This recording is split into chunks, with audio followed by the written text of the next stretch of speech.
Assalamualaikum warahmatullahi wabarakatuh. Perkenalkan, nama saya Revan Sayono dari program studi PGSD kelas F tahun 2021. Pada video kali ini saya akan membahas materi pada mata kuliah Pendidikan Pancasila.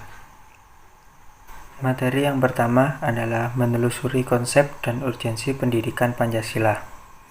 Dalam perjalanan sejarah bangsa Indonesia, sesungguhnya nilai-nilai Pancasila sebagai pandangan hidup bangsa sudah terwujud dalam kehidupan bermasyarakat sejak sebelum Pancasila sebagai dasar negara dirumuskan. Dalam suatu sistem nilai sejak zaman dahulu, wilayah-wilayah di Nusantara ini mempunyai beberapa nilai yang dipegang teguh oleh masyarakatnya. Sebagai contoh, 1. Percaya kepada Tuhan dan toleran. 2. Gotong royong. 3. Musyawarah. 4. Solidaritas atau kesetiakawanan sosial, dan sebagainya. Manifestasi prinsip gotong royong dan solidaritas secara konkret dapat dibuktikan dalam bentuk pembayaran pajak yang dilakukan warga negara atau wajib pajak. Alasannya jelas bahwa gotong royong didasarkan atas semangat kebersamaan yang terwujud dalam semboyan filosofi hidup bangsa yang mampu harus mendukung pihak yang kurang mampu, dengan menempatkan posisi pemerintah sebagai mediator untuk menjembatani kesenjangan. Pajak menjadi solusi untuk kesenjangan tersebut. Munculnya permasalahan yang mendera Indonesia memperlihatkan telah tergerusnya nilai-nilai Pancasila dalam kehidupan bermasyarakat, berbangsa, dan bernegara. Oleh karena itu, perlu diungkap berbagai permasalahan di negeri tercinta ini yang menunjukkan pentingnya mata kuliah pendidikan Pancasila. Masalah kesadaran perpajakan. Masalah yang muncul adalah masih banyak wajib pajak perorangan maupun badan atau lembaga atau instansi, perusahaan, dan lain-lain yang masih belum sadar dalam memenuhi kewajiban perpajakan. Laporan yang disampaikan masih belum sesuai dengan harta dan penghasilan yang sebenarnya dimiliki. Bahkan, banyak kekayaannya yang disembunyikan. Masih banyak warga yang belum terdaftar sebagai wajib pajak, tidak membayar pajak tetapi ikut menikmati fasilitas yang disediakan oleh pemerintah. Masalah korupsi. Agar perilaku koruptif tersebut ke depan dapat makin direduksi, maka mata kuliah pendidikan Pancasila perlu diintensifkan di perguruan tinggi. Hal tersebut dikarenakan mahasiswa merupakan kelompok elit intelektual generasi muda calon-calon pejabat publik di kemudian hari.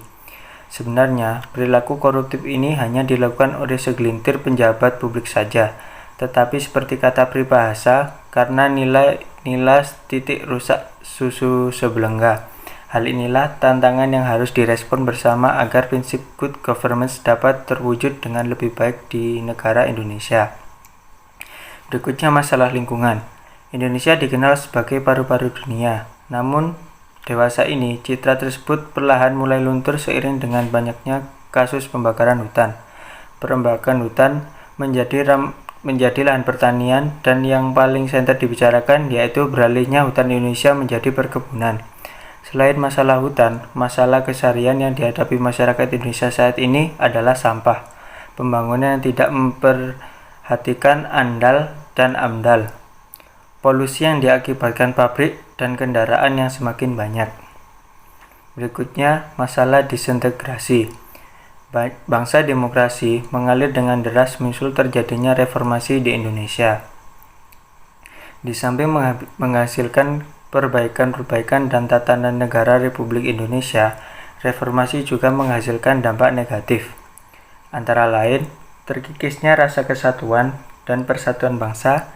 Sebagai contoh, acap kali mengemuka dalam wacana publik bahwa ada segelintir elit politik di daerah yang memiliki pemahaman yang sempit tentang otonomi daerah.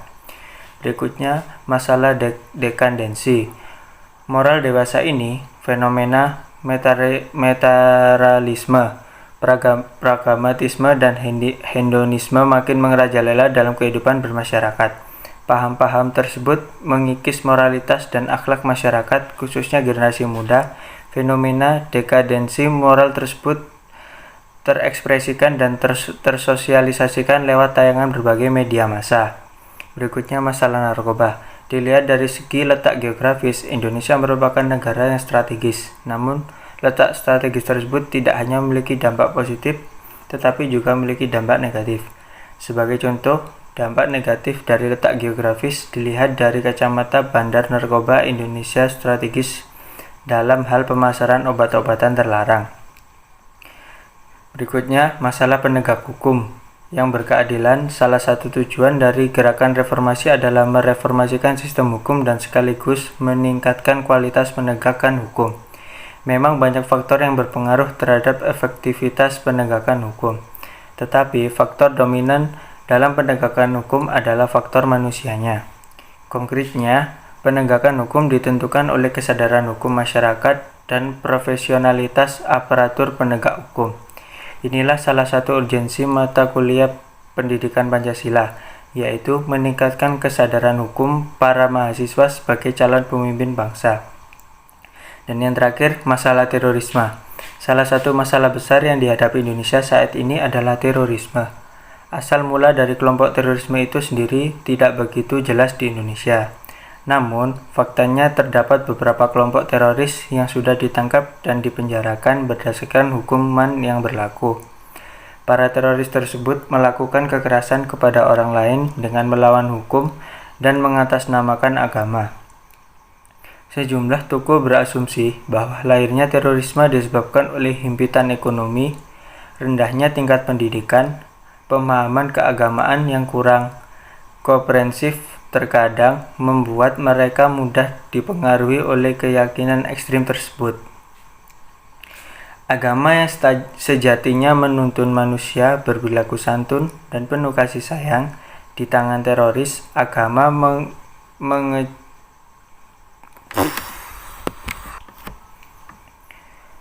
agama yang sejatinya menuntun manusia berperilaku santun dan penuh kasih sayang, di tangan teroris, agama mengejawantah menjadi keyakinan yang bengis tanpa belas kasihan terhadap sesama.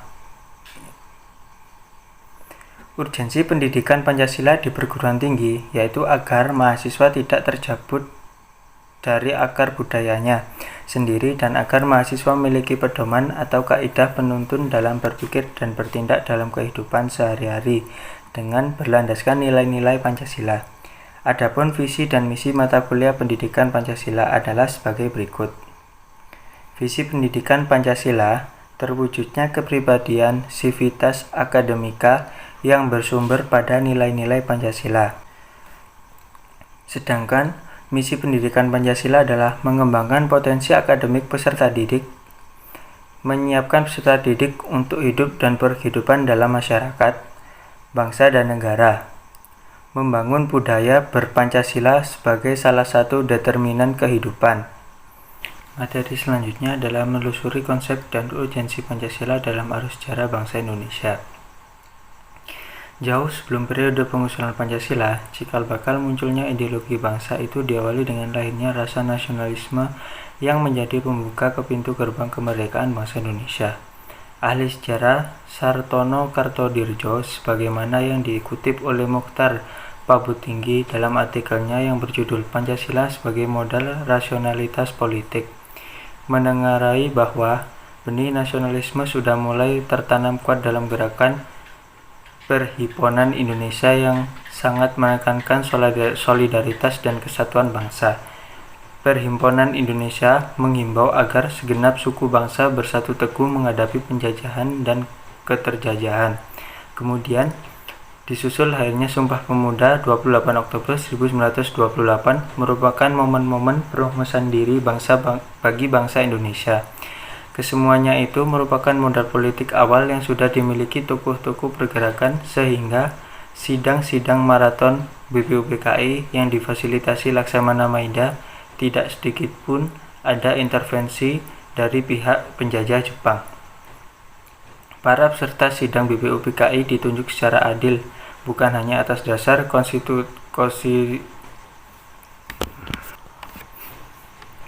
Para peserta sidang BPUPKI ditunjuk secara adil, bukan hanya atas dasar konstituensi, melainkan juga atas dasar integritas dan rekam jejak di dalam konstituensi masing-masing. Oleh karena itu, Pabu Tinggi menegaskan bahwa diktum John Stuart Mill atas kelas R Scientist tentang keniscayaan mengumpulkan the best mind atau the best karakter yang dimiliki suatu bangsa, terutama di saat bangsa tersebut hendak membicarakan masalah-masalah kenegaraan tertinggi, sudah terpenuhi. Dengan demikian, Pancasila tidaklah sakti dalam pengertian mitologis, melainkan sakti dalam pengertian berhasil memenuhi keabsahan prosedural dan keabsahan esensial sekaligus. Pabu Tinggi tahun 2006. Selanjutnya, sidang-sidang BPUPKI berlangsung secara bertahap dan penuh dengan semangat musyawarah untuk melengkapi goresan sejarah bangsa Indonesia hingga sampai kepada masa sekarang ini. Hal terpenting yang mengemuka dalam sidang BPUPKI kedua pada tanggal 10-16 Juli 1945 adalah disetujuinya naskah awal pembukaan hukum dasar, kemudian dikenal dengan nama Piagam Jakarta. Piagam Jakarta itu merupakan naskah awal pernyataan kemerdekaan Indonesia.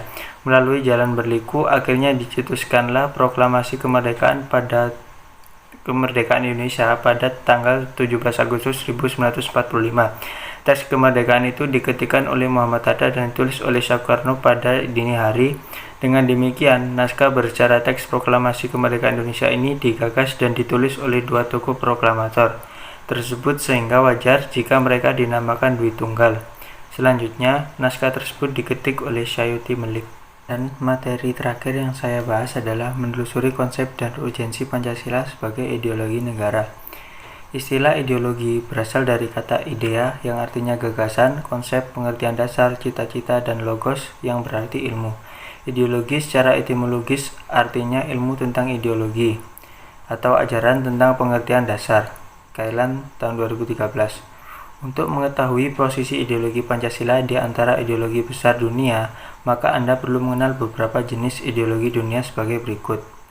Marxisme-Lenin, suatu paham yang melekatkan ideologi dalam perspektif evolusi sejarah yang didasarkan pada dua prinsip.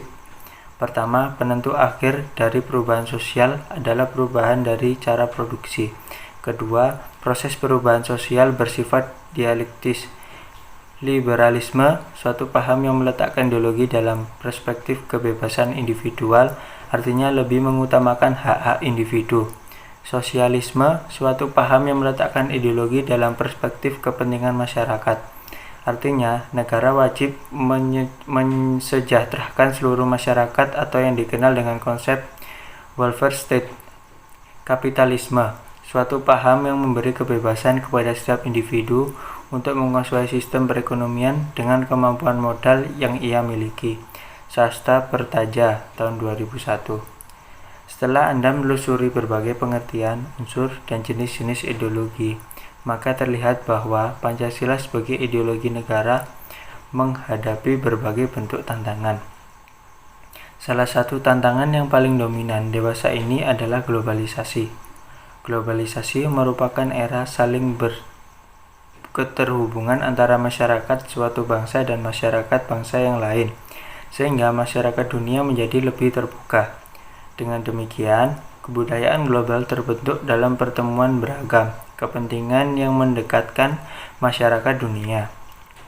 Sastra Prateja menengarai beberapa karakteristik kebudayaan global sebagai berikut. Berbagai bangsa dan kebudayaan menjadi lebih terbuka terhadap pengaruh timbal balik. Pengakuan akan identitas dan keanekaragaman masyarakat dalam berbagai kelompok dengan pluralisme etnis dan religius.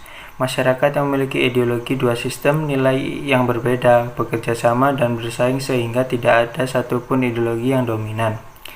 Kebudayaan global merupakan sesuatu yang khas secara utuh tetapi tetap bersifat plural dan heterogen.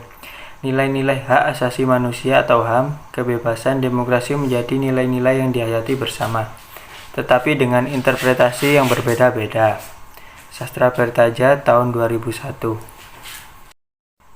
Sekian materi yang dapat saya sampaikan. Ada kurang lebihnya, saya mohon maaf. Wassalamualaikum warahmatullahi wabarakatuh.